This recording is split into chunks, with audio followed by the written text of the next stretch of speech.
Hello friends, एक बार फिर आपका स्वागत है आपके अपने चैनल में जिसका नाम है बैंकिंग पंडित।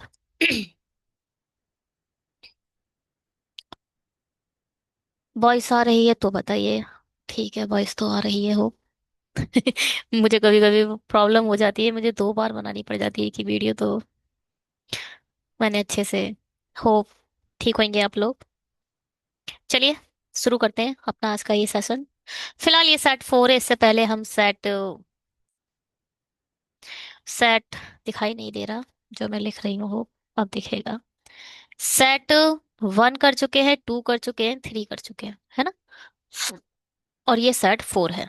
शेड्यूल हमारा 7 AM को आपको डेली बेसिस पर हम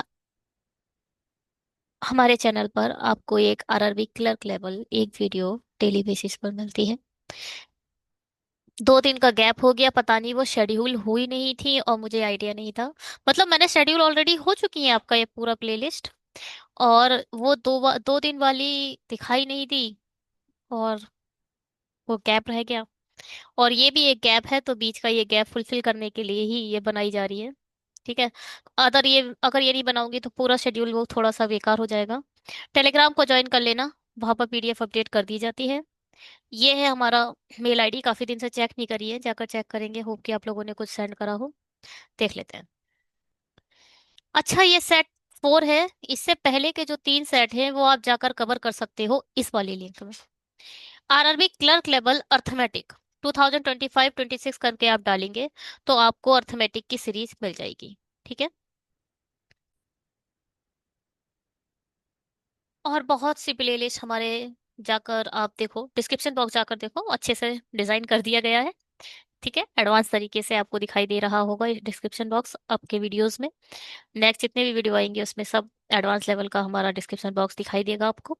बहुत अच्छे से डिजाइन हो चुका है, मल्टीपल प्लेलिस्ट हमने बना के आपको प्रोवाइड कर दी गई है। आप जाकर आप देख सकते हो, ये पूरी प्लेलिस्ट आरआरबी क्लर्क की है, ये पूरी पीओ की है, ये पूरी मेंस की है, और ये एलआईसी एओ जो कि खत्म हो गया। और ये है बैंकिंग पंडित, हमारा मेल आईडी। पीडीएफ के लिए जो लिंक चाहिए टेलीग्राम की, उस पे क्लिक, इस पर क्लिक करो, टेलीग्राम से ज्वाइन हो जाओगे। देखो भैया, हर किसी लेक्चर में एक नया व्यूअर, एक नया सब्सक्राइबर आता है। तो अब व्यूअर तो आता ही आता है, सब्सक्राइबर आए या ना आए क्योंकि सब्सक्राइब तो बहुत कम लोग करते हैं। ठीक है। तो बनाना पड़ता है, बताना पड़ता है हर बारी में। चलिए मिक्सचर के बारे में बात कर लेते हैं। कुछ लोगों ने मुझसे कहा है मैम, बेसिक डिस्कस करते रहा करिए। जब आपके ये पूरी सीरीज कंप्लीट हो जाएगी उसके बाद ना आप कंटिन्यू बनाइएगा। सही भी कहते हैं। देखो भैया, मिक्सचर का सिर्फ एक ही रूल है जो कि मैं आप लोगों को हर बार बताती हूँ। सिर्फ 2-3 रूल है मिक्सचर के, और कुछ नहीं है। मिल्क और वाटर का अगर कोई रेशियो है, मिल्क और वाटर का आपको कोई रेशियो दे रखा है, और सामने वाले ने बोला कि हमने इसमें जेड लीटर या कोई भी लीटर, ठीक है, कोई बोल दिया, जेड मत बोलो, एक वेरिएबल में नहीं बोलते हैं, यहाँ बोल देते हैं इन्होंने 10 लीटर इसमें मिल्क और ऐड कर दिया। क्या ऐड करा है इन्होंने? सिर्फ मिल्क ऐड करा है। ध्यान से सुनिएगा। 10 लीटर मिल्क ऐड कर दिया है, तो जो एक्स है वो तो जेड बन जाएगा, मगर ये बाई बाई ही रहेगा। भैया मिल्क ऐड करा है तो वाटर का रेशियो थोड़ी चेंज हो जाएगा, वाटर का रेशियो तो वही रहेगा, मिल्क का रेशियो चेंज होगा। इसी की जगह मिल्क और वाटर का अगर एक्स वाई रेशियो दे रखा है और किसी ने बोल दिया कि 10 लीटर वाटर ऐड कर दिया, तो ये बाई की जगह जेड हो जाएगा, एक्स की जगह एक्स ही रहेगा। मिल्क, कोई भी इफेक्ट नहीं पड़ेगा मिल्क में, जबकि वाटर में चेंजेस आ जाएंगे क्योंकि हमने वाटर ऐड करा है। ठीक है। जो चीज ऐड करोगे उसी का रेशियो चेंज होगा, जो चीज आपने ऐड करी ही नहीं है उसका रेशियो चेंज नहीं होगा। यही क्वेश्चन का बेस है, इसी पर काम करना है।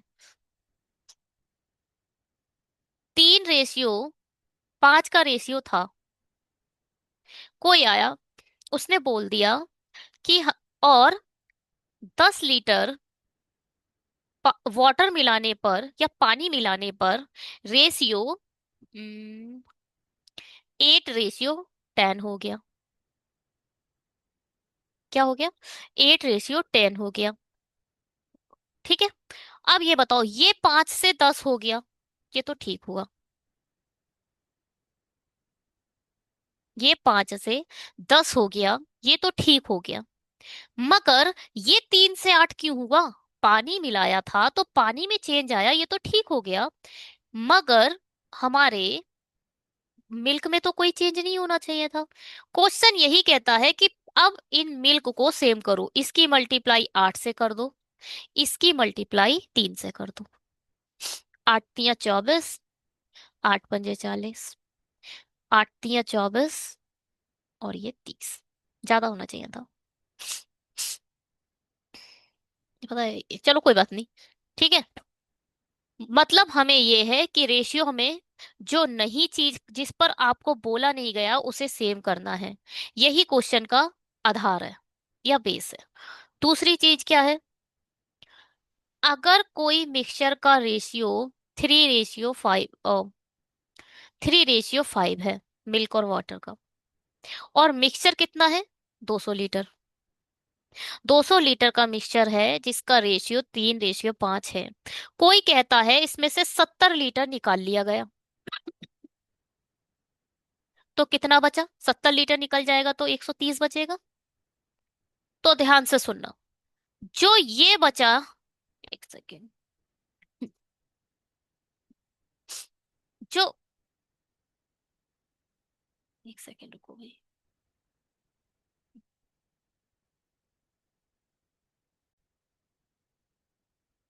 ठीक है। तो जो स्टार्टिंग में रेशियो था, वो जो निकाला गया रेशियो, जो निकाला गया लीटर है, उसका रेशियो भी 3:5 होगा। जो बचा रेशियो मिक्सचर है, उसका भी रेशियो, मतलब ये है, रेशियो हमेशा सेम रहता है। चाहे कितना निकल जाए, चाहे कितना बच जाए, चाहे जितना वो शुरू में है, वही रेशियो हर जगह होगा। ये मिक्सचर का एक रूल है, बस। ये इसी रूल पर होगा क्वेश्चन, देख लो क्या कह रहा है ये कह रहा है 280 litre of mixture contain a milk and water in the ratio of 4:3। 4:3 के फॉर्म में किस किस का है, मिल्क और वाटर का रेशियो दे रखा है 280। ठीक है। 1 litre of water is added of the mixture. अब देखो इसने क्या करा है ऐड, क्या ऐड करा, सिर्फ और सिर्फ वाटर ऐड करा है। ठीक है। Mixture the ratio of a quantity of a milk water, this ratio 8:7। देखो, पानी मिलाया, पानी मिलाने के बाद 3 से 7 हो गया, ये तो चला। 3 से 7 हो गया, ये तो ठीक है, क्योंकि पानी मिलाया है, बढ़िया हुआ। मगर ये 4 से 8 क्यों हो गया? हमने मिल्क पे तो कोई काम ही नहीं करा था, मिल्क पे कोई काम नहीं करा था, ये नहीं होना चाहिए था। तो यहाँ 8 है तो यहाँ भी 8 बनाओ, 2 की इंटू इस पूरे रेशियो से करो। अब ये क्या हो जाएगा, ये 8 हो जाएगा और ये 6 हो जाएगा। कुल मिला के आपने कितना मिलाया, कितना मिलाया, 6 से 7 हो गया, यानी एक, एक रेशियो कितना आया, एक। ठीक है। टोटल रेशियो कितना है, टोटल 280 है। रेशियो का टोटल कितना है, क्योंकि इनिशियली की बात कर रहे हैं हम, इनिशियल 280 था, और इनिशियल जो रेशियो है वो कितना है, 14 है। 8 और 6 14, एक की वैल्यू कितनी आ गई, 20। और यहाँ एक ही तो बड़ा है, 6 से 7 ही तो हो गया, इसका मतलब 20 लीटर हमने मिलाया है। वाई की वैल्यू कितनी आ गई, 20। समझ आया, समझ आया होगा। ठीक है। ये बिल्कुल यही तरीका है करने का, इसके अलावा और कोई तरीका नहीं है।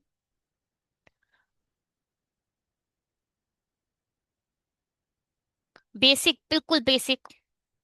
4:3 है, स्टार्टिंग में 280 है, तो भैया रेशियो को रियल वैल्यू में कन्वर्ट कर लो। रियल टोटल 280, रेशियो का टोटल 7, एक की वैल्यू 40, चार की वैल्यू 160, तीन की वैल्यू 12, 120। ठीक है। अब क्या बोला इन्होंने, अब इन्होंने बोला कि 22 लीटर इन्होंने वाटर ऐड कर दिया, तो रेशियो कितना हो गया? 8 से 7 हो गया।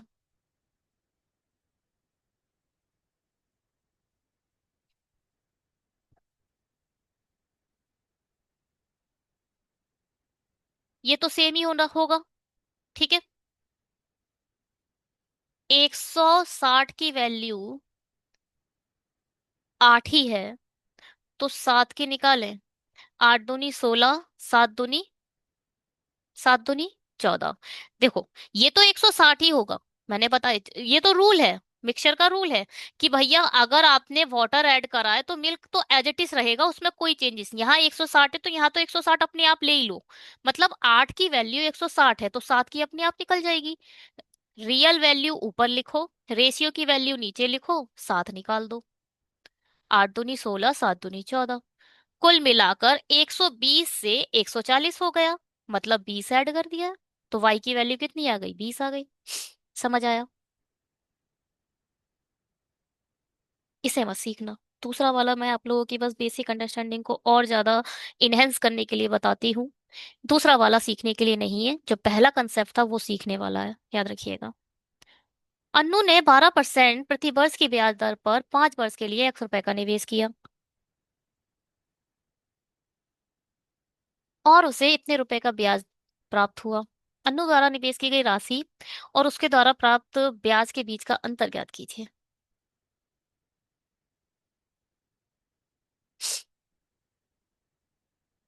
अच्छा, एसआई का क्या है? क्या सीन है एसआई का? एसआई क्या है भाई? Simple interest. कैसे आता है? Principal multiply by ROI multiply by T upon 100। ये है सिंपल इंटरेस्ट का फॉर्मूला। याद रखिएगा, किसका फॉर्मूला है ये? Simple interest. अमाउंट बहुत अलग चीज होती है। अमाउंट, सिंपल इंटरेस्ट दोनों अलग अलग चीजें होती हैं। अमाउंट क्या होता है? Principal, actual value plus SI मिलकर अमाउंट बनते हैं। ठीक है। प्रिंसिपल प्लस एसआई मिलकर क्या बनता है? अमाउंट बनता है। दो फॉर्मूला है बस सिंपल इंटरेस्ट में, और कुछ नहीं है इसमें। क्या कह रही है कहानी? कहानी कह रही है अन्नू 12% प्रति वर्ष, मतलब आर की वैल्यू कितनी दे रखी है? 12%। ब्याज दर से 5 वर्ष के लिए टी की वैल्यू कितनी दे रखी है? 5 रुपए, मतलब पी की वैल्यू कितनी दे रखी है? एक्स।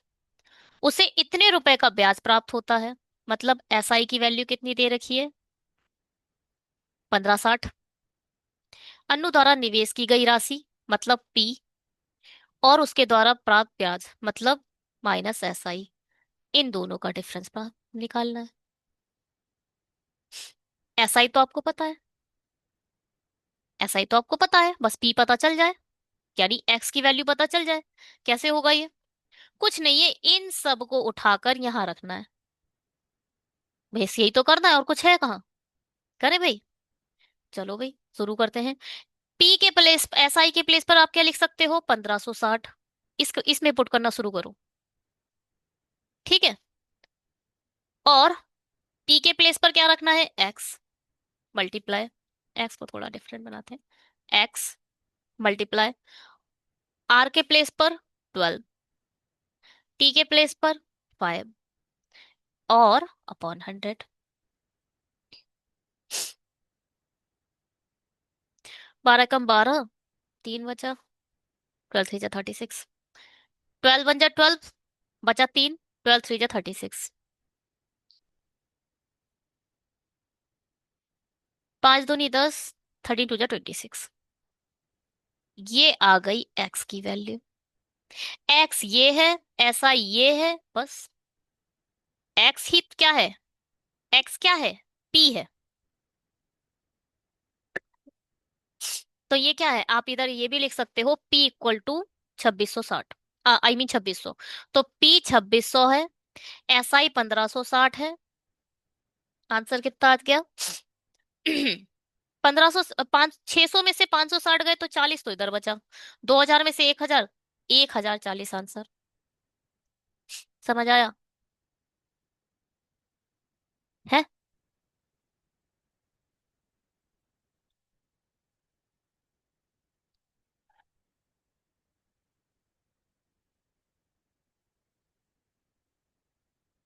ठीक है।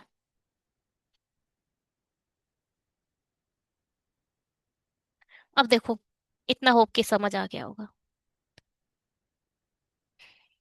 अब ध्यान से सुनो। सिंपल इंटरेस्ट कुछ नहीं होता है।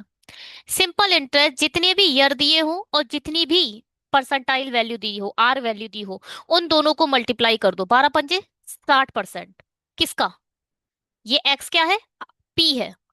एक्स का 60%, एक्स का 60% ही 1560 दे रखा है। एक्स का 60% ही 1560 दे रखा है। एक्स की वैल्यू तुरंत आ जाएगी। 6 से मल्टीप्लाई करो। 6 दूनी 12, 6 छंग 36। ये जीरो तो ये जीरो खत्म हो गए, और ये परसेंटाइल डबल जीरो बन जाएगा, तो उधर चला जाएगा 2600। Direct answer. ऐसा ही क्या होता है? ऐसा ही बहुत। अगर मैं बोलूं 10% के ब्याज से 5 सालों के लिए मैंने कुछ पैसा लगाया, मतलब मुझे 5 साल बाद कितना पैसा मिलेगा? टोटल पैसा जो आपने मैंने लगाया है उसका 60% निकाल के टोटल में ऐड कर दो। ध्यान से सुनो, इस बात को ध्यान से सुनो। क्या कह रही हूं मैं और कैसे कह रही हूं मैं? सपोज मैंने 100 रुपए लगाए हैं। छोटी वैल्यू लेती हूँ। 100 रुपए लगाए मैंने 10% के हिसाब से 5 सालों के लिए। प्लीज, कुछ कभी कभी पढ़ते पढ़ते हम किसी दूसरी दुनिया में चले जाते हैं, और मैं जब ज्यादा बेसिक बताती हूँ तो मैं बहुत ज्यादा बेसिक बता देती हूँ, तो शायद आप लोग थोड़े से दूसरी दुनिया में चले जाओ, परियों वाली। उधर से भी थोड़ी देर के लिए आ जाओ। देखो, 100 रुपए आपने 10% के ब्याज से 5 सालों के लिए लगाए।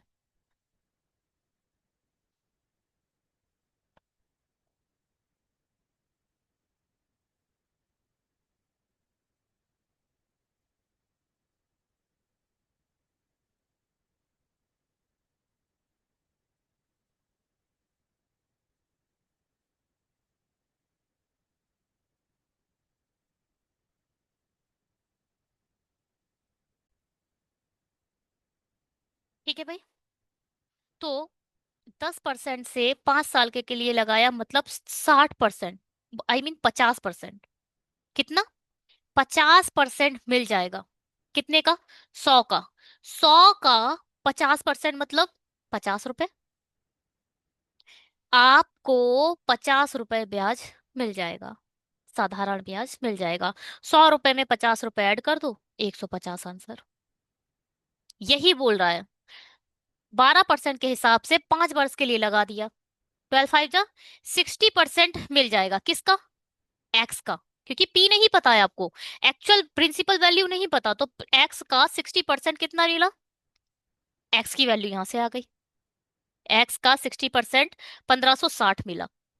जो यहाँ 50 मिल रहा था, इन्होंने 1560 दे दिया। 1560 की हेल्प से आपने एक्स की वैल्यू निकाल ली। जैसे ही 2600 आया, तो 2600 में से 1560 माइनस कर दो। इन 600 में से 560 हटा दो तो बचे 40। 2000 में से 1000 तो 1040। ठीक है? ठीक है भैया। चलो,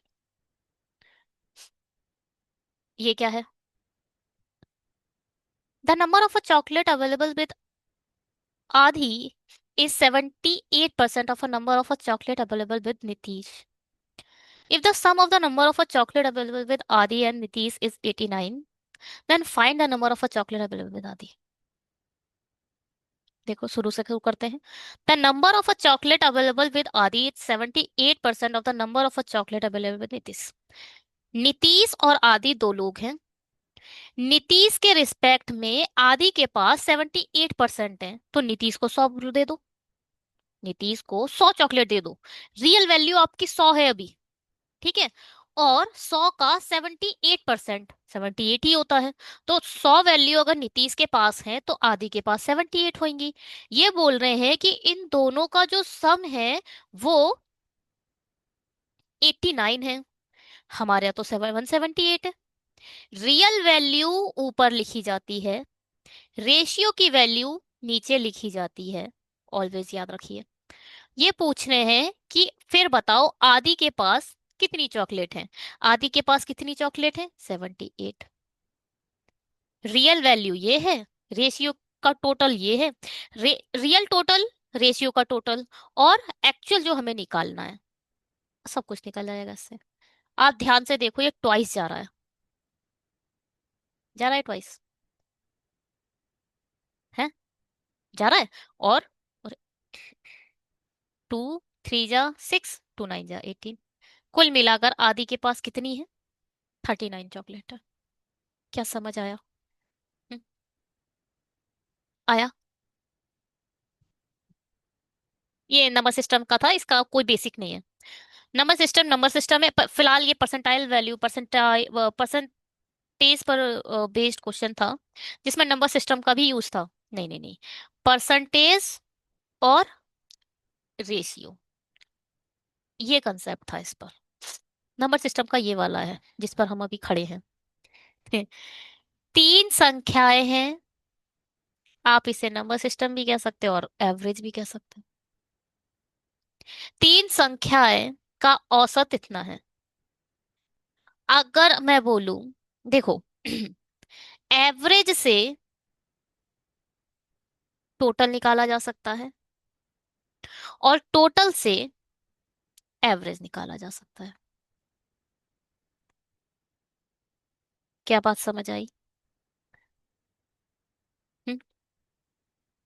कोई भी एक चीज आपके पास है,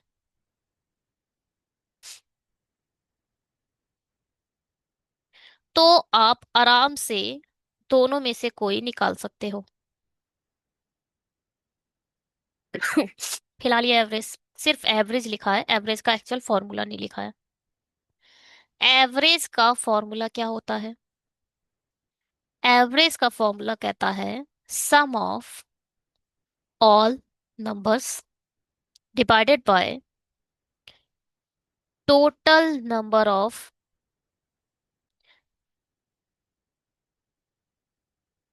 numbers. Total number of numbers, ये क्या बात हुई? नंबर ऑफ नंबर्स मतलब 1 2 3 4 5। टोटल नंबर कितने हैं हमारे पास? 5। और टोटल का सम कितना है? 5 5 10 15। नंबर का सम और टोटल नंबर ऑफ नंबर्स, ये होता है एवरेज का फॉर्मूला। एवरेज का, अगर आपके पास एवरेज है तो आप टोटल सम निकाल सकते हो। जी, ये क्या है? Total sum. ये क्या है? Total sum. और ये क्या है? एवरेज। ठीक है, एवरेज समझ आ गया। एक्चुअल क्या बात पता चली हमें यहाँ से?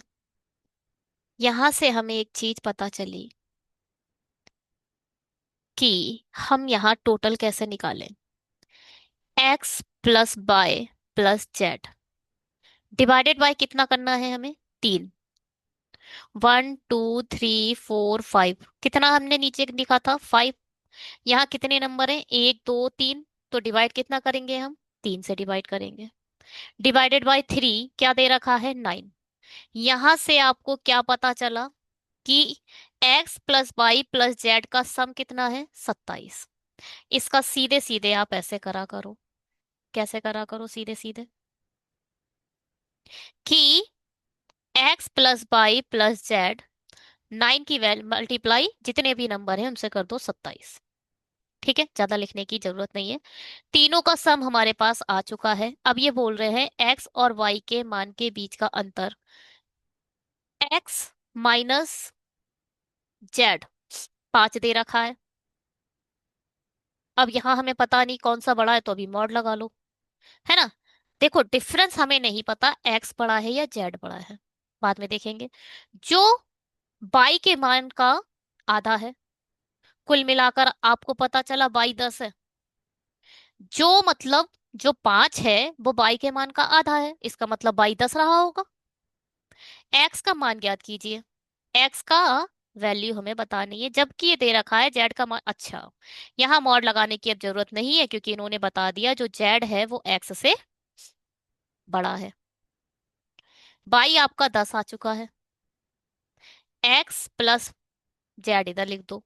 कुल मिला के आप कह सकते हो एक्स प्लस जेड 17 है, और माइनस एक्स प्लस जेड 5 है ना? खत्म कर दो। 2 जेड इक्वल टू क्या? 22। जेड इक्वल टू क्या? 11। अगर जेड यहां पर रख दोगे 11, तो एक्स की वैल्यू 6 आ जाएगी। तो एक्स की वैल्यू कितनी आएगी? 6। ठीक है, समझ आया? अब देखो, जेड जैसे ही 11 आ जाए तो जेड यहां रख दो। 11 minus X equal to 5। X इधर चला जाएगा, वाई 5 इधर आ जाएगा, तो 5 माइनस का हो जाएगा, एक्स इधर आ जाएगा, तो एक्स इक्वल टू 6 आंसर। ठीक है, चाहे इस इक्वेशन में रख दो, चाहे इस इक्वेशन में रख दो, बात देखिए।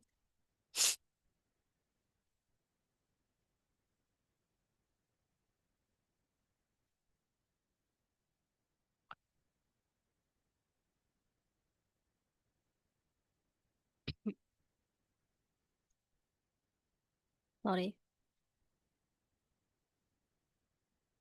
ठीक है। A started a business by investment at 15,000, and after 6 months, we joined the business by investment in rupees X.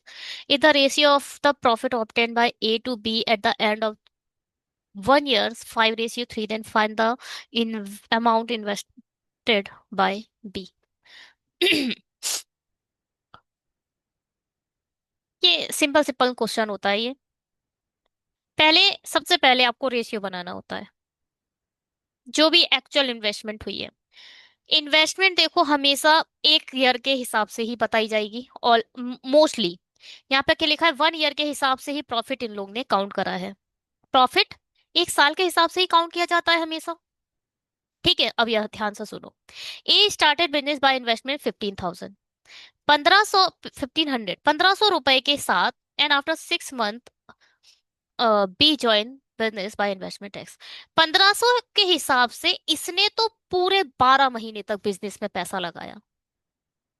ए आया, ए ने अपना शुरू कर दिया बिजनेस शुरू से, 12 महीने तक पूरा कंटिन्यू चलेगा। मगर जो बी आएगा, पहले तो उसका इन्वेस्टमेंट रुपीज भी नहीं पता हमें, वो एक्स रुपीज लगा रहा है। ठीक है, एक्स रुपीज लगा रहा है, और 6 महीने बाद आया है, इसका मतलब 6 महीने के लिए ही लगाया है।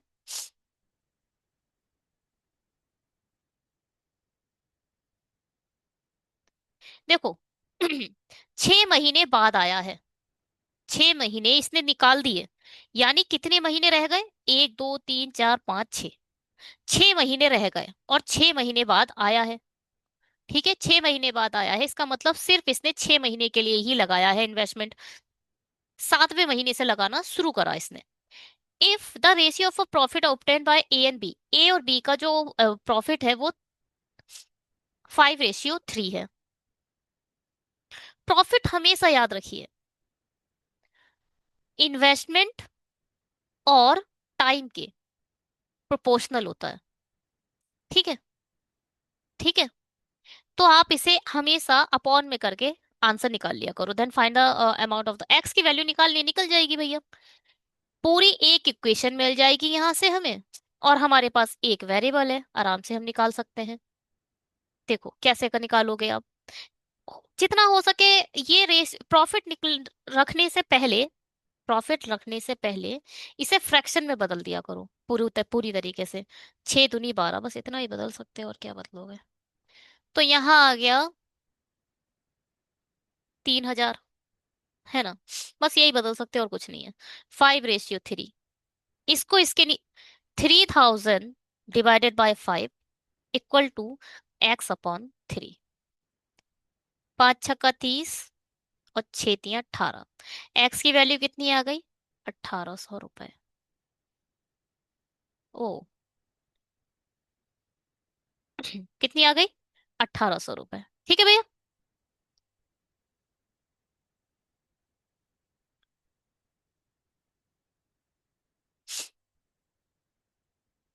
अब क्या है? राम शहर ए से बी तक 64 किलोमीटर प्रति घंटा की गति से यात्रा करता है और वह शहर बी से शहर ए तक 48 किलोमीटर प्रति घंटा की गति से लौटता है। यदि वापसी यात्रा के दौरान राम द्वारा लिया गया समय प्रारंभिक यात्रा में उसके द्वारा लिए गए समय से 3 घंटे अधिक है, तो शहर ए और शहर बी के बीच की दूरी याद कीजिए। चलो, कौन है ये? राम है। राम ए से बी 64 किलोमीटर पर आवर से जाता है और बी से ए 48 किलोमीटर पर आवर से लौटता है। कुल मिलाकर दोनों डिस्टेंस कवर करने में, दोनों दूरी को कवर करने में जो इसकी जो भी जर्नी रही वो तो सेम ही रही ना। डिस्टेंस इसने सेम ही कवर करा है, चाहे वो जाते हुए हो चाहे वो लौटते समय हुआ। जाते समय से जल्दी थी पेपर देने की, पेपर छूटने वाला था इसका, तेजी से जाया। आते समय रिलैक्स से आया, जूस वूस पिया आराम से, 48 किलोमीटर की कोई टेंशन की बात नहीं है, पेपर अच्छा हो गया, 48 किलोमीटर की चलाकर आराम से आ रहा है। ठीक है, ऑब्वियस है टाइम ज्यादा लगेगा। अब क्या बोल रहा है ये? पहले तो स्पीड का फॉर्मूला बताओ। Speed equal to distance upon time, या चाल बराबर दूरी बटा समय है। बस यही फॉर्मूला है, इसी को हमने यूज करना है, बन जाएगा। क्या बोल रहा था? यदि वापसी यात्रा के दौरान राम द्वारा लिया गया समय प्रारंभिक यात्रा के उसके द्वारा लिए गए समय से 3 घंटे अधिक है, ऑब्वियस है। अगर यहाँ यह टी से जा रहा है तो यहाँ ये T+3 से जाएगा। 3 घंटे ज्यादा लेगा तो शहर ए और बी के बीच, ठीक है। देखो डिस्टेंस तो सेम ही है। जाते समय क्या करेंगे, स्पीड के जगह 64 लिख दो, डिस्टेंस के प्लेस पर एक्स लिख दो और टी के प्लेस पर टी लिख दो, है ना? ठीक है भाई। आने का सोचो, आने के समय क्या होगा? 48 स्पीड थी, डिस्टेंस तो सेम ही था, टी, टी के प्लेस पर T+3, टाइम के प्लेस पर क्या हो जाएगा, T+3 लिख दो। एक्स दोनों में कॉमन है, आप यहां से एक्स के प्लेस पर 64 टी लिख सकते हो, एक्स के प्लेस पर 64 टी लिख सकते हो, नहीं लिख सकते हो? लिख दो भैया।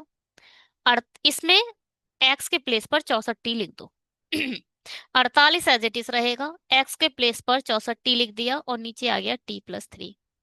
16 × 3 = 48 होता है, 16 × 4 = 64 होता है। यहाँ 1 लिख लो, क्रॉस मल्टीप्लीकेशन कर दो, यहाँ हो जाएगा 3 की मल्टीप्लाई पहले तो टी से होगी, 3 की मल्टीप्लाई पहले टी से, फिर 3 की मल्टीप्लाई फिर 3 से।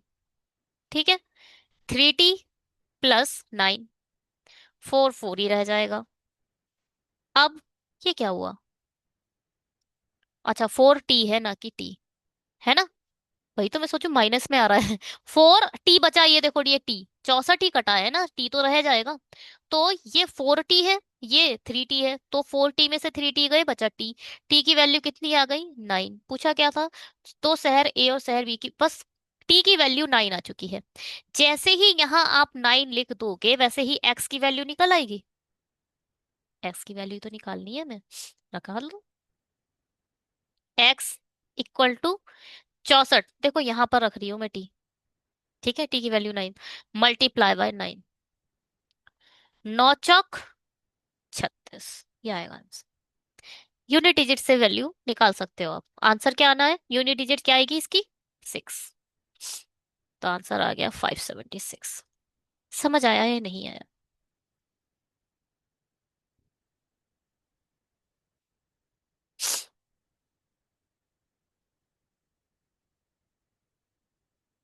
और कोई तरीका नहीं है इसको करने का। फिलहाल ऐसे बोलना भी गलत है, शॉर्ट बनाने वाले बहुत शॉर्ट बना देते हैं। ये सबसे अच्छा तरीका है। एग्जाम में क्या याद रहता है पता है? Short trick. हाँ याद रहती हैं, जब उन पर बहुत ज्यादा प्रैक्टिस कर ली जाए याद रहती हैं, ऐसा ऐसा कहना गलत होगा कि याद नहीं रहती। मगर कभी कभी हमारे पास एग्जाम का फोबिया बहुत ज्यादा होता है, एग्जाम्स का डर बहुत ज्यादा होता है, तो हम क्या करते हैं, आ, वो चीजें भूल जाते हैं जो हम शॉर्ट ट्रिक्स याद करते हैं। ये वो बेसिक है जो आप कभी भूल नहीं सकते। और क्योंकि यहाँ पर देखो वेरिएबल्स ही है, क्योंकि डिस्टेंस आपको पता नहीं है। हाँ, शॉर्ट करने वाले बस ये कर देंगे कि एक्स के प्लेस पर आपका मन ही मन में 64 टी लिखवा देंगे। ये वाला लिखेंगे ही नहीं वो, ठीक है, क्योंकि वो बोर हो चुके हैं आप लोग को बेसिक पढ़ा पढ़ा के। तो वो ये वाला लिखेंगे ही नहीं। इस एक्स के प्लेस पर वो डायरेक्ट ही 64 टी लिख देंगे और यहां से क्वेश्चन शुरू करेंगे। अरे, टीचर तो मेरे बड़े होशियार हैं। टीचर होशियार है क्योंकि उन्होंने आधा क्वेश्चन तो बताया ही नहीं आपको। मैंने देखा है, रियलाइज करा है, मैंने खुद करा है कि ये पूरी कहानी ये पूरी कहानी वो बताते ही नहीं है। वो कहानी शुरू करते हैं यहाँ से, जिससे आधे तो तोते उड़े ही रह जाए बच्चे के, आधा वो बेचारा कंफ्यूज ही रह जाए कि हुआ क्या था।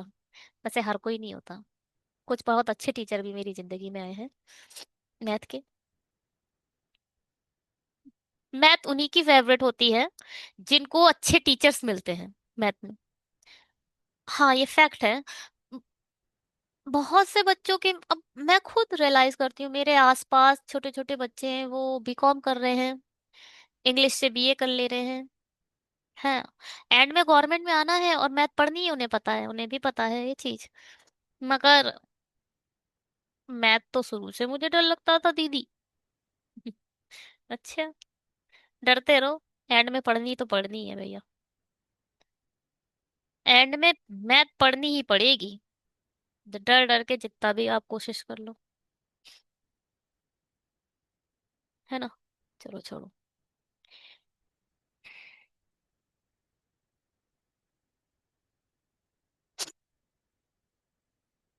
A alone can complete a piece of work in a 15 days with the help of a bee, then can they can complete three-fifths of work in a 4 days. Find the time taken by bee alone to complete the work.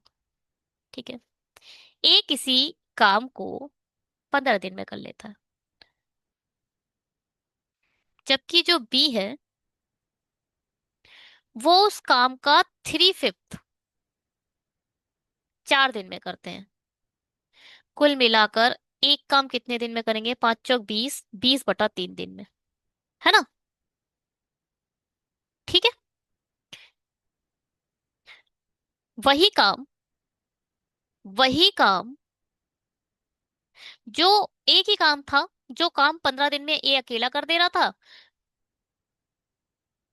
ये क्या, with the help of B, A plus B दोनों मिलकर 20 ÷ 3 minute days में कर देते हैं। Find the time taken by B alone, ठीक है। अब इन दोनों की इफिशियंसी निकालें तो क्या, पहले तो टोटल वर्क कैसे निकालोगे, यहाँ 15 है, यहाँ 20 है, तो 60 ले लेते हैं। वर्क 60 ले लेते हैं, इसकी इफिशियंसी तो आ गई 4, इसकी कितनी आएगी? 9।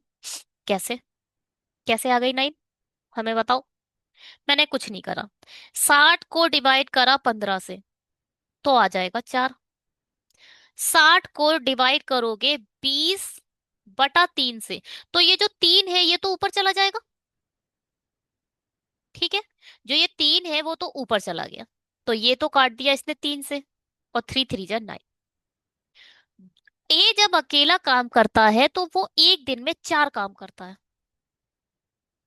ए और बी दोनों मिलकर जब काम करते हैं तो एक दिन में 9 काम करते हैं। इस 9 में से 4 इफिशियंसी तो एक ही है, इसका मतलब आप कह सकते हो बी की इफिशियंसी 5 रही होगी। कह सकते हो या नहीं? दोनों की मिलकर इफिशियंसी 9 है, तो ए की इफिशियंसी तो 4 है ही है इसमें। ये वही इक्वेशन है, A + B = 9। ए के प्लेस पर 4 लिख दो, बी के बी रख दो, और जब 4 को 9 में से माइनस करोगे तो बी की वैल्यू 5 आ जाएगी। किंतु परंतु अभी ऐसा मत सोचो, है यही, है यही, ठीक है, बिल्कुल यही है, बस यहाँ थोड़ा शॉर्ट देखो। ए की वैल्यू इसमें से 4 चली गई तो बी 5 हो जाएगी। 5 की इफिशियंसी से काम करते करते 60 काम कितने दिन में कर देगा बी? 60 डिवाइडेड बाय 5, 5 एकम 5, 5 दूनी 10, कुल मिलाकर 15 दिन में कर देगा। क्या कहते हो? ठीक है। चलो भैया। क्या क्या है इसमें? एक वर्ग की भुजा सेंटीमीटर और एक समकोण त्रिभुज का आधार इतने, वर्ग का परिमाप इतना सेंटीमीटर, यदि समकोण त्रिभुज का क्षेत्रफल इतना सेंटीमीटर तो समकोण त्रिभुज की ऊंचाई ज्ञात कीजिए।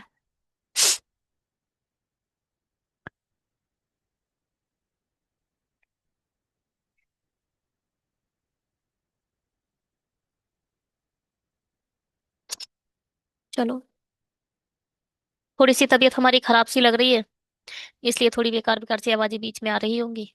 उसके लिए सॉरी। एक है वर्ग। अच्छा, अभी मैंने LIC AO दिया था, उसमें आया था क्यूब और क्यूबॉइड। क्यूब और क्यूबॉइड आया था उसमें। ठीक है, बता दूंगी। ये है क्या? वर्ग। क्योंकि ये देखो, ये स्पेसिफिकली डिजाइन की गई है RRB क्लर्क को फोकस करके। म- मेरा मानना है, और जितने भी कुछ बच्चे जो RRB क्लर्क का दे चुके हैं, मोस्टली 2D ही पिक्चर आएगी। 2D के जितने भी आपके फॉर्मूलाज हैं, वो याद कर लीजिए। 2D के बिहाफ पर ही आपका मेंसुरेशन से क्वेश्चन आएगा RRB क्लर्क में। If we are designing question paper regarding RRB PO, then we will discuss also about the 3D diagram too. ठीक है। चलिए, तो ये है वर्ग। वर्ग के बारे में, या फिर आप कह लो स्क्वायर। क्या है स्क्वायर का फॉर्मूला? एक होता है स्क्वायर का एरिया, A²। एक होता है, एरिया को क्या बोलते हैं? क्षेत्रफल। और होता है इसका पेरीमीटर। एक होता है पेरीमीटर, या फिर आप कह सकते हो इसे परिमाप, वो होता है 4 है। और एक होता है इसका डायगोनल, या विकर्ण, उसे आप कह सकते हो A√2। यही होता है, इससे ज्यादा कुछ नहीं होता है। ठीक है। क्या मेरी बात समझ आ रही है आप लोगों को? और इससे ज्यादा कुछ भी नहीं होता है हमारे वर्ग में।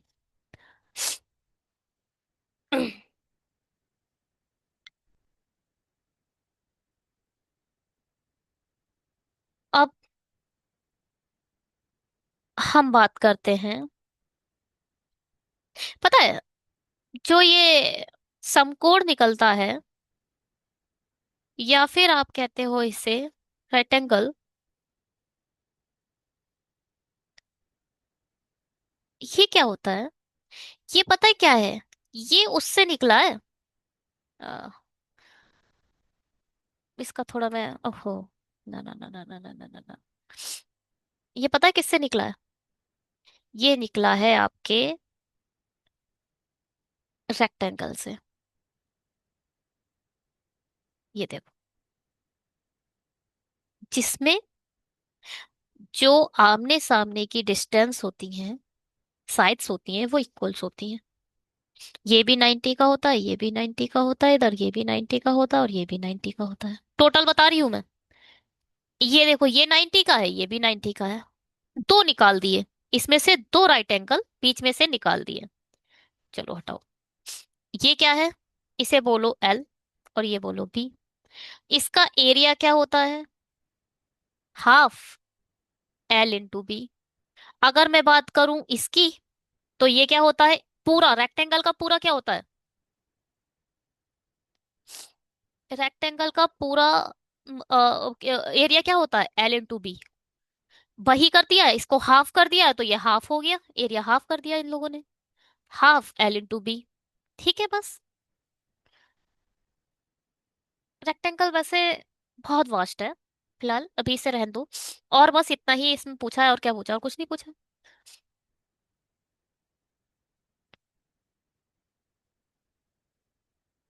या ना, यहाँ पर ये एच इंटू बी करो, इसे एल हटाकर इसे करते हो H, H into B, height और ब्रेथ। ठीक है, चलो हटाओ। हम्म, अब करते हैं क्वेश्चन। एक वर्ग की भुजा इतनी सेंटीमीटर है। वर्ग है, वर्ग की जो भुजा है वो तो ये दे दी इन लोग। और समकोण त्रिभुज का आधार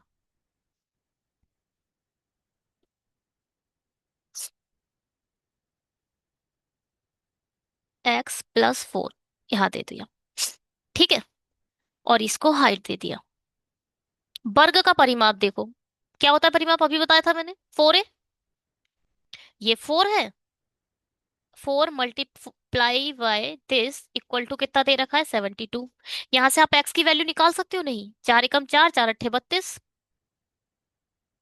ये 8 इधर चला जाएगा तो x की वैल्यू कितनी आ गई, 10। x की वैल्यू जैसे ही 10 आई वैसे ही आपको ये मिल गया 14। ठीक है, यदि समकोण त्रिभुज का क्षेत्रफल इतना है तो समकोण त्रिभुज की ऊंचाई निकालो। क्षेत्रफल अभी मैंने बताया था क्या होता है, half H multiply by B. इसे एच माना है, इसे ही हाइट बोला इसने। क्षेत्रफल दे रखा है 105, यहाँ 105 लिख दो। हाफ की जगह हाफ लिख दो, एच की जगह एच लिख दो, और बी की जगह कितना लिखना पड़ेगा, 14। 105। 4 एकम 4, 4 अट्ठे 32। ठीक तो है। ठीक है, तो इसे पहले काट दो, 2 सत्ते 14, 7 एकम 7, 7 पंजे 35। ठीक है, तो इसे जब 7 से काटोगे तो कैसे कैसे, 7 एकम 7, 7 पंजे 35। हाइट कितनी आ गई आपकी, 15 सेंटीमीटर। क्या बात समझ में आई? आह, मेरी तबीयत बहुत ज्यादा खराब है। 1 सेकेंड। फिलहाल ये समय ऐसा है,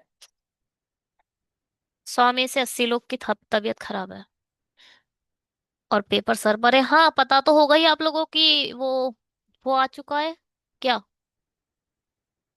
आरआरबी पीओ का प्री एग्जामिनेशन ट्रेनिंग का नोटिफिकेशन आ गया है। मुझे ऐसा लग रहा है, फिलहाल देखो, एल आई सी एओ का मेंस था 8 नवंबर को, और इसका 1 नवंबर को आया था मेंस का एडमिट कार्ड। इस तरीके की बेवकूफी चलती है इन लोगों की। हाँ, कोई बात हुई यार। अरे, 1 नवंबर को आया है, और अक्टूबर था ना, 31 अक्टूबर को ही तो रिजल्ट आया है प्री का। इतना ज्यादा कम समय देते हैं ये लोग मेंस के लिए। जितने भी बच्चे आरआरबी क्लर्क और आरआरबी पीओ का पेपर दोगे, उसी समय अगर आपको लगता है कि मेरा हो गया, अरे यार, सबको पता है हो गया या नहीं हो गया, सबको पता होता है। मुझ अगर देखो आप फ्रेशर हो, जैसे कि आपका ये पहला दूसरा एग्जाम है, तो ऐसा लगता है यार मेरा हो गया। 84 क्वेश्चन करके आते हैं, ऐसा लगता है अरे हो गया यार, हो गया। फेल फेल होते होते, मॉक लगाते लगाते रियलाइज होता है कि नहीं यार, इतने में नहीं होगा।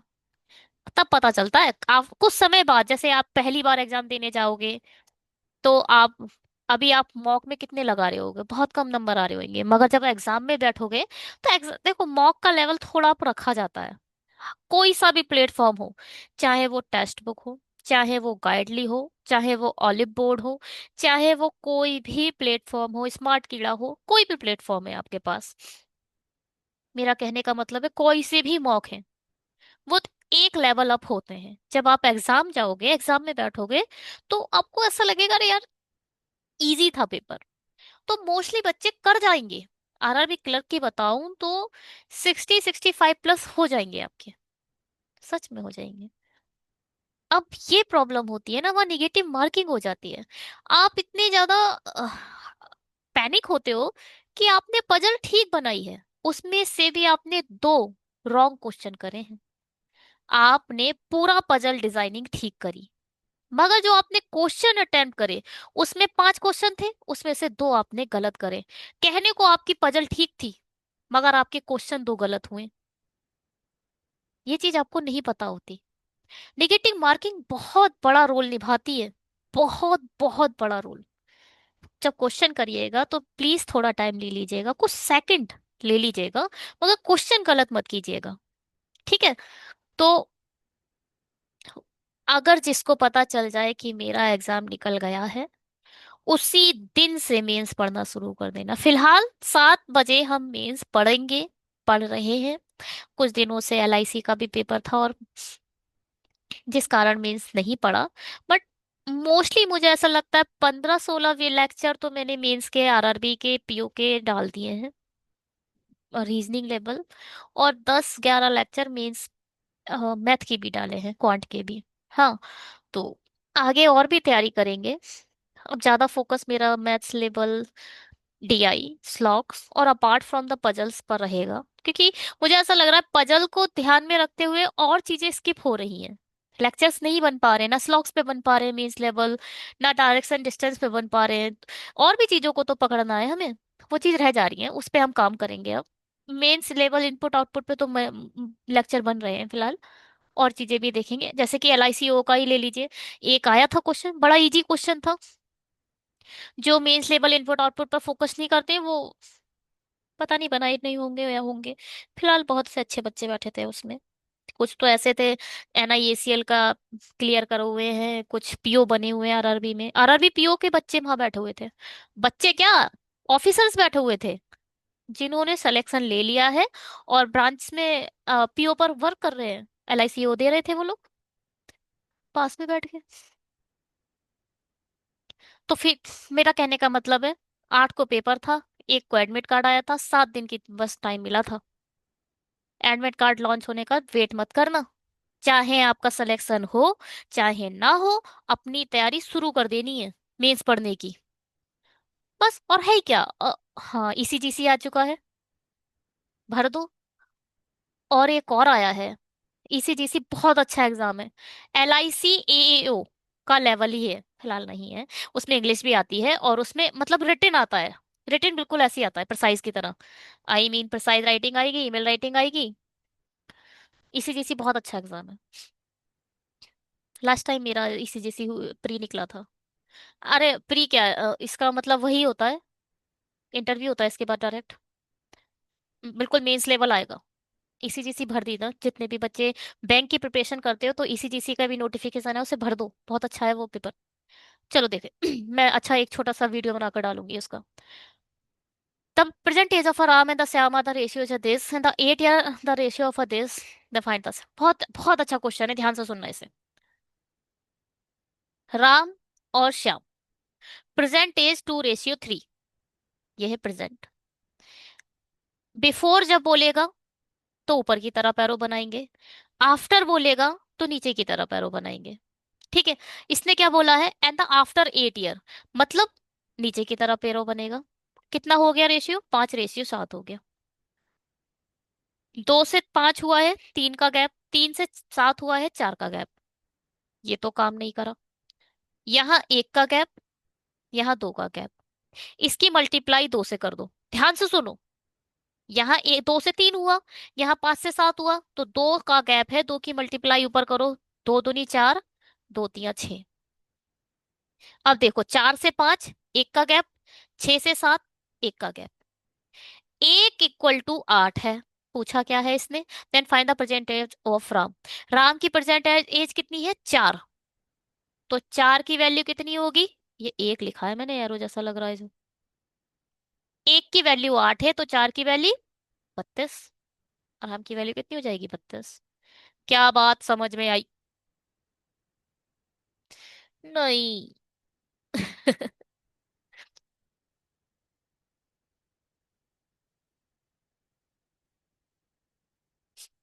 एक क्वेश्चन लिखोगे? हैं?